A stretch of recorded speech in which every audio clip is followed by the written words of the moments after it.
Bom, em 1950, o mundo vivia uma situação bastante grave, em que a ação do imperialismo norte-americano, tentando barrar o avanço das lutas de independência nacional e as lutas revolucionárias que estavam ocorrendo, particularmente na África e na Ásia, né, passou a ofensiva. E um dos momentos mais graves foi quando iniciou-se a Guerra da Coreia. O movimento da paz no mundo inteirinho já vinha desenvolvendo uma atividade muito grande em torno do Apelo de Estocolmo. E aí incorporou, nesse momento, 1950, a luta contra a Guerra da Coreia, junto ao movimento da paz em geral. Aqui no Brasil, nós vivíamos um momento de transição do governo. O Dutra já havia se comprometido com os Estados Unidos de enviar tropas, o Getúlio assume e fica ora apoiando, ora não, o envio de tropas para a Coreia.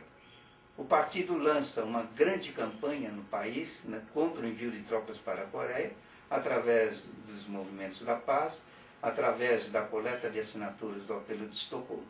É nesse momento, nesse período, nessa época, que eu ingresso na União da Juventude Comunista, que foi em 1950, e também na União Paulista dos Estudantes Secundários.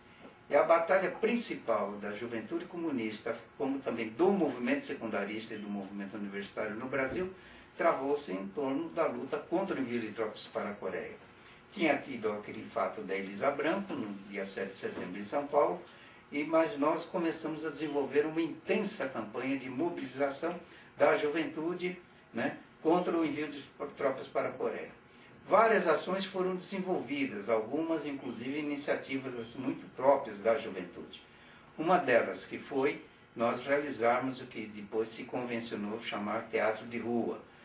2, 3 companheiros nossos, né, se encontravam, aparentemente por acaso, e começavam a conversar em voz alta, um deles sempre dizendo que estava muito chateado, porque estava na época de servir o exército e possivelmente ele poderia ser enviado para a Coreia.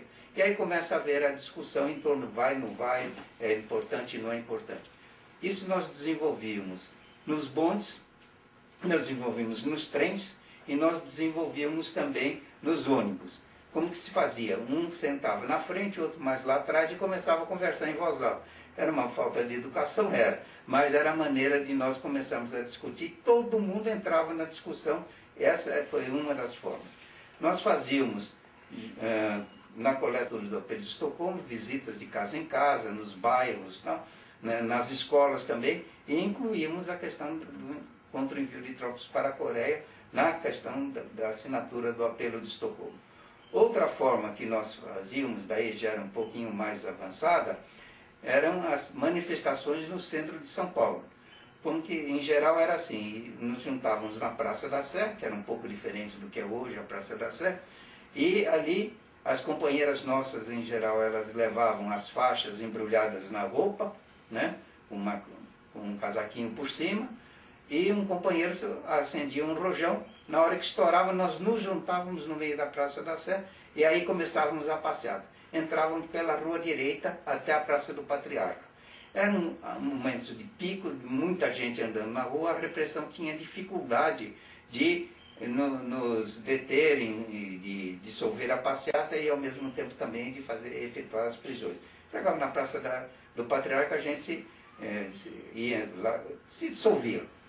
Outra forma que nós fazíamos também, como existia uma repressão muito forte naquele período contra esse tipo de ação, a panfletagem no centro da cidade, uma das formas que nós usávamos era o seguinte: nós subíamos num prédio que tivesse uma marquise ou então na janela um balcão mais ou menos largo, íamos no sanitário, molhávamos os panfletos e colocávamos ali em cima da marquise ou em cima da janela. Quando vinha o sol que secava, o panfleto caía, né? Então a gente fazia uma panfletagem sem o panfletador estar presente. Isso daí impedia que a repressão também viesse em cima de nós, né? Depois nós realizávamos também as atividades nas escolas. Essa daí já era mais intensa, né? Porque através da UPS e dos jornaizinhos estudantis nós desenvolvíamos muito as ações, né? E fazíamos divulgávamos as ações que estavam sendo realizadas e mobilizávamos os estudantes contra o envio de tropas para a Coreia. Os congressos estudantis, tanto da UPES, como da UBS, como da UNE, também sempre se manifestaram contra o envio de tropas para a Coreia. Houve um fato bastante, assim, que teve um significado muito grande. O Achille Chateaubriand, na época, ele tinha a rede dos Diários Associados, que era a maior rede de jornais, rádios e televisão. Ele iniciou uma campanha, né, para o envio de voluntários para lutar na Coreia ao lado dos americanos.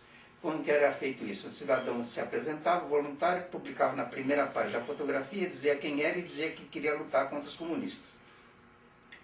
Aí a direção do Partido da Juventude Comunistas, nós resolvemos fazer uma ação no saguão do prédio onde funcionavam os Diários Associados. Chegamos lá, levamos um boneco do Chateaubriand, né? Levamos, naquele tempo nós fazíamos, existiam vários tipos de molotov. Um deles que nós usávamos era, a gente cortava uma lâmpada, serrava a lâmpada, enchia de piche, tampava e levava. E quando chegava no local, isso fizemos em cinemas também, a gente jogou lá na parede, as paredes todas ali do saguão ficaram todas elas pichadas, e eu fiz até um discurso contra o envio de tropa para a Coreia, botamos fogo no boneco do Chateaubriand. Nessa hora a polícia chegou, daí saiu, foi aquela correria pela 7 de abril, não, é 7 de abril, né? Que era a sede dos Diários Associados. Nessa circunstância foi preso um companheiro nosso, um colega nosso que era da UPS, Alfredo Oblisner, né? Ele, inclusive, depois foi acho que é jornalista lá em Brasília. Tal, né? Ele passou um mês na prisão ali no Barro Branco, mas depois ele foi solto. Também nós desenvolvíamos, daí já através do partido, uma ação muito grande nos quartéis. O partido era bem organizado nos quartéis, tanto na Marinha, como na Aeronáutica, como no Exército, e também na Força Pública, naquele tempo chamava Força Pública, não era a Polícia Militar, né? De São Paulo. Através dos jornais da imprensa partidária que circulavam nos quartéis e também panfletagens que eram desenvolvidas e tal. Quando chegou no fim, nesse período, foi também um período que eu servi o Exército, em 1951, entrei em março e até 52, até março de 52, o meu tempo de recruta no Exército. Quando chegou no final do ano de 51, o jornal Notícias de Hoje havia conseguido uma informação dizendo que o governo brasileiro ia fazer um conjunto de manobras, que sempre existe no final, né, do tempo de recruta, e nesse conjunto de manobras deslocando tropas do sul para o norte, do norte para o nordeste, em fazer uma movimentação de tropas, né, o que não era normal, porque era sempre só se fazia isso nas regiões militares, e nesse movimento levaria a tropa para a Coreia. O jornal Notícias de Hoje denuncia, publica essa informação, que era uma informação reservada do Exército. O Exército vai, a polícia invade o Notícias de Hoje e empastela o jornal, prende os redatores. Então, isso daí, inclusive, tem uma matéria muito grande, saiu publicada na Voz Operária, a respeito desse assunto. Mas o fato concreto é que o Brasil não envia tropas para a Coreia. Eu acho que foi uma grande vitória da nossa luta, da luta do povo brasileiro, em particular da luta do partido, que desenvolveu uma atividade muito intensa e muito ampla nesse sentido, e demonstrou também, né, o espírito de solidariedade internacionalista que o partido sempre teve, e essa foi uma das grandes manifestações. A Juventude Comunista também, nesse momento, ela cresceu muito, né? Ela se enraizou com o movimento de juventude popular, juventude sindical, juventude estudantil. Eu acho que foi uma luta muito forte, muito grande, e que teve uma vitória também significativa para nós, né, para a juventude e para o povo brasileiro.